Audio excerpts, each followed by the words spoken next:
It definitely did hit the ground. Just had to see if you noticed. Today, we're going to be learning how to do a spin under a J-toss. So Emma, what are some things to remember while you're trying to spin under a J-toss? Just remember that once you learn how to spin under a J-toss, you can spin under any toss. But the J-toss is the easiest to learn because it goes so high in the air, you have enough time to turn around and fully grab it. Another thing to know is whenever you're going to throw the J-toss, you must make sure that the flag fully leaves your hand before you start to spin, because if not, your flag will go all the way that way.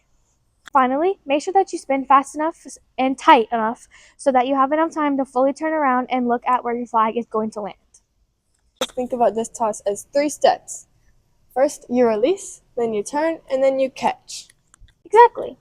All 3 separate moves. Let's see what it looks like. Just the J-toss by itself, you want to be about like a quarter of the way into the silk and in between your 2 cheater tapes. And then you will cut straight across, down, and release about here.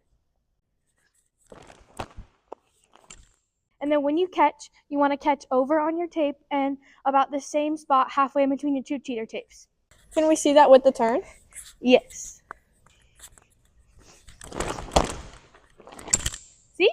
5, 6, 7, 8, 1. After you master the spin under, get with a partner and try this.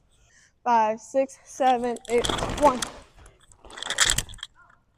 Yay! Score! See? You just have to remember not to be scared of it because you are faster than a flag. Also, this toss is going to take a lot of practice, so don't be discouraged if you can't get it within the first day or week or even month, because if you keep practicing, you are going to get it at some point. For reference, guys, I didn't get it till like 3 weeks later. So you just have to practice. Yeah. And you have to believe that you can do it. You can't say I can't. Yeah, because then you can't. Because then you can't. Because then your mind's like, I can't do it. But you actually can. So just practice. We do highly recommend that you practice this toss indoors because of the wind outside, because the wind can push your flag in all kinds of different directions.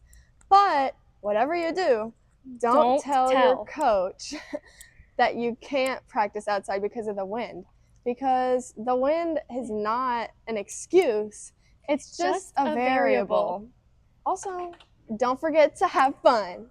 If we can do it, you can do it. Oh. All right, we can't follow. Okay. 5, 6, 7, 8, 1. 7, 8, 1, 2. 7, 8, 1, 2. 7, 8, 1. 5, 6, 7, 8, 1. 7, 8, 1. 7, 8, 1. Yay! It definitely did hit the ground.